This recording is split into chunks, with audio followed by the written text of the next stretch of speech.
يا نفس إن لم تظفري لا تجزعي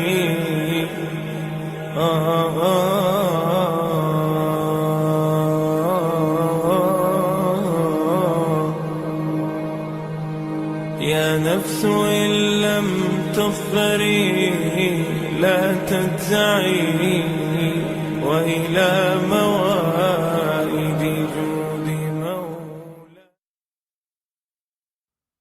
حضرت علی بن ابی طالب رضی اللہ تعالیٰ عنہ حضور نبی کریم صلی اللہ وآلہ وسلم کی خدمت میں حاضر ہوئے تو حضور وسلم اور حضرت خدیجہ رضی اللہ تعالیٰ عنہا دونوں نماز پڑھ رہے تھے.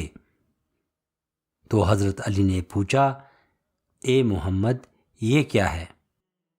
حضور صلی اللہ علیہ وسلم نے فرمایا، یہ اللہ کا وہ دین ہے جسے اللہ نے اپنے لیے پسند کیا ہے اور جسے دے کر اپنے رسولوں کو اس دنیا میں بھیجا ہے. میں بھی تم کو اللہ کی طرف سے دعوت دیتا ہوں جو کہ اکیلا ہے، جس کا کوئی شریک نہیں. تم اس کی عبادت کرو اور لات و عزا دونوں بتوں کا انکار کر دو. حضرت علی رضی اللہ تعالیٰ عنہ نے کہا، یہ ایسی بات ہے جو آج سے پہلے میں نے کبھی نہیں سنی، اس لیے میں اپنے والد ابو طالب سے پوچھ کر ہی اس کے بارے میں کچھ فیصلہ کروں گا. آپ صلی اللہ علیہ وسلم نے اس بات کو پسند نہ فرمایا کہ آپ صلی اللہ علیہ وسلم کے اعلان کرنے سے پہلے آپ کا راز فاش ہو جائے. تو آپ صلی اللہ علیہ وسلم نے ان سے فرمایا، علی اگر تم اسلام نہیں لاتے تو اس بات کو چھپائے رکھو. حضرت علی نے اسی حال میں رات گزاری. پھر اللہ تعالیٰ نے ان کے دل میں مسلمان ہونے کا شوق فرما دیا.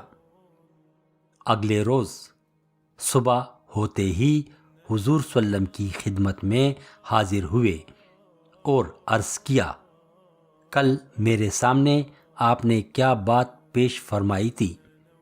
آپ صلی اللہ علیہ وسلم نے فرمایا، اس بات کی گواہی دو کہ اللہ کے سوا کوئی معبود نہیں جو کہ اکیلا ہے اور اس کا کوئی شریک نہیں. لات و عزا بتوں اور اللہ کے تمام شریکوں کا انکار کر دو. حضرت علی نے حضور نبی کریم صلی اللہ علیہ وآلہ وسلم کی بات مان لی اور اسلام لے آئے، اور ابو طالب کے ڈر سے اپنے اسلام کو چھپائے رکھا اور بالکل ظاہر ہونے نہیں دیا. حب ارنی کہتے ہیں کہ میں نے حضرت علی رضی اللہ تعالیٰ عنہ کو ایک دن ممبر پر ہنستے ہوئے دیکھا. ان کو اس سے پہلے کبھی اتنا زیادہ ہنستے ہوئے نہیں دیکھا تھا کہ آپ کے دانت ظاہر ہو جائیں. پھر فرمایا، مجھے ابو طالب کی ایک بات یاد آئی.